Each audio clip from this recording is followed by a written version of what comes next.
बच्चों, हिंदी पढ़ाऊंगी। नानी माँ, वो गाना याद है?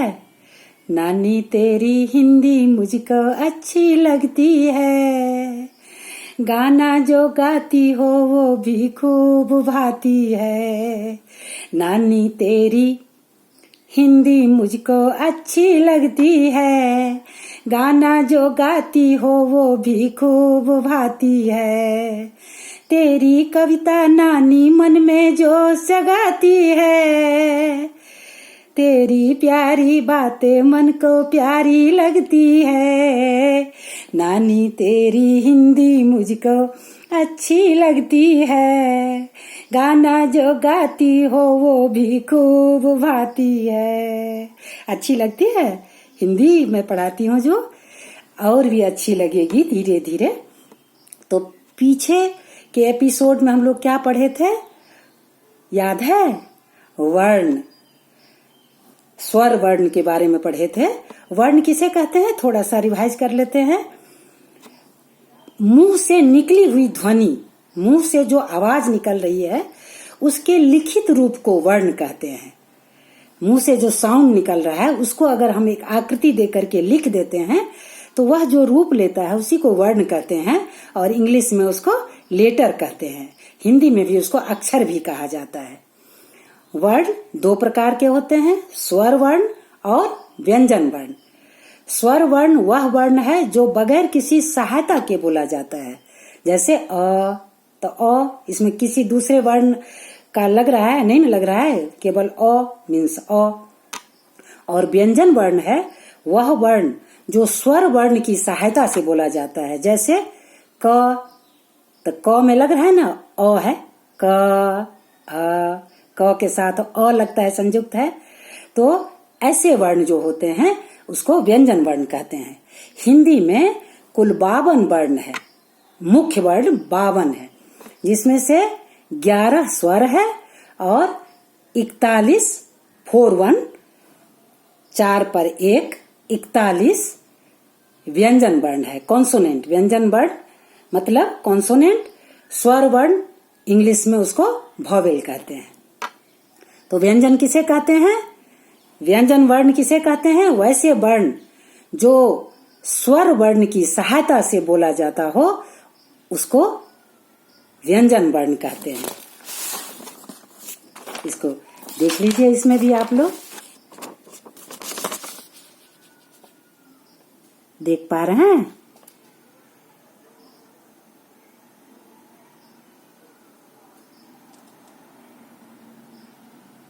ठीक है। अब व्यंजन वर्ण स्वर वर्ण हम लोग पढ़ चुके थे पिछली कड़ी में, फिर कभी रिवाइज कर लेंगे।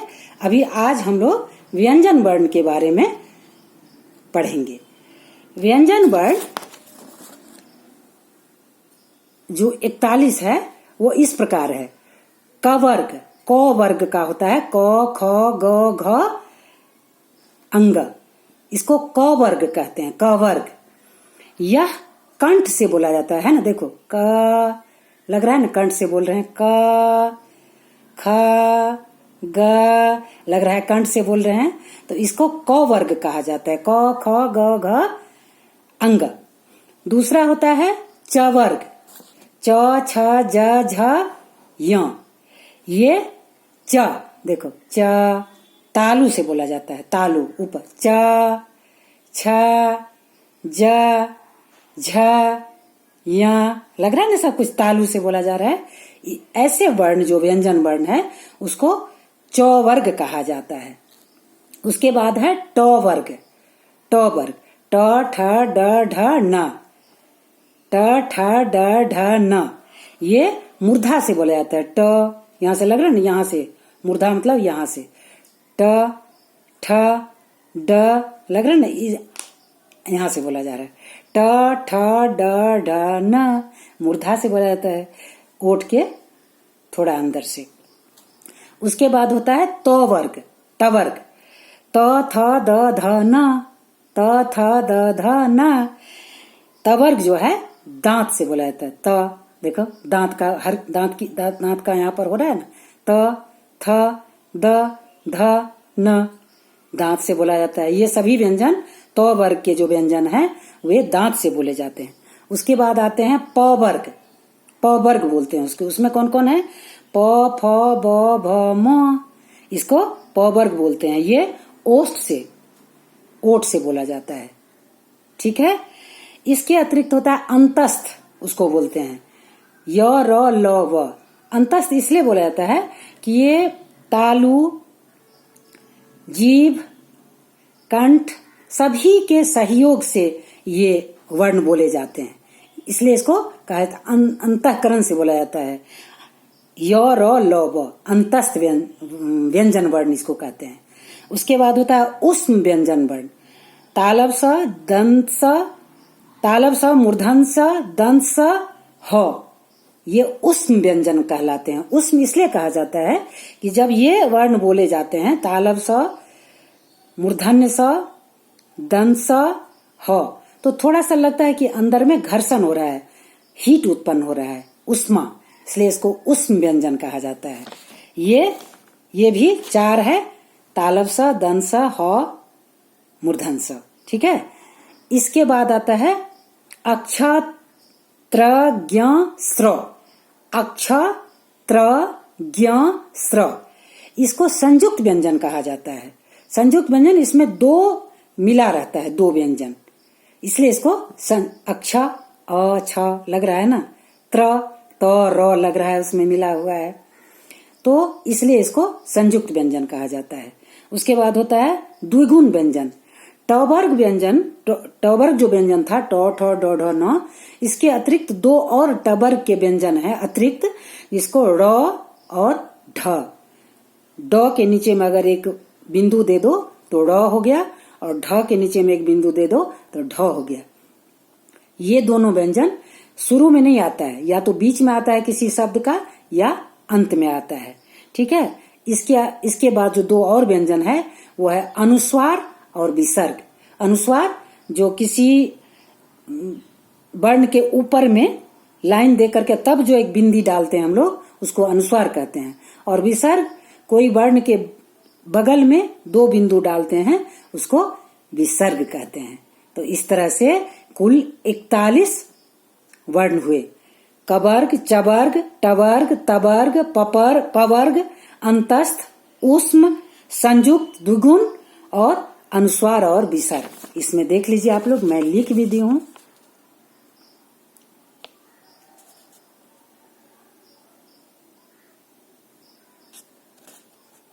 देख पा रहे हैं आप लोग? क वर्ग कंठ से बोला जाता है, च वर्ग तालु से बोला जाता है, ट वर्ग मूर्धा से बोला जाता है, त वर्ग दंत से बोला जाता है, प वर्ग ओष्ठ से बोला जाता है। अंतस्थ व्यंजन है, अंतस्थ व्यंजन वर्ण है य, र, ल, व।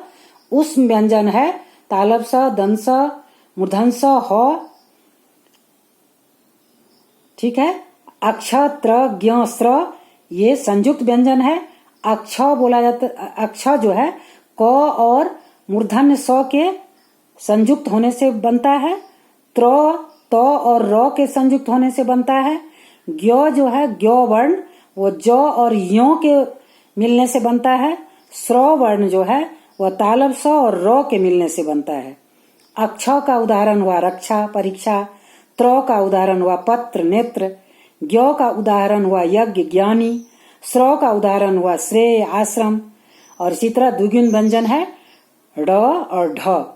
ये टवर्ग के अतिरिक्त व्यंजन है। जैसे र का उदाहरण हुआ लड़की, ढ का उदाहरण हुआ बाढ़।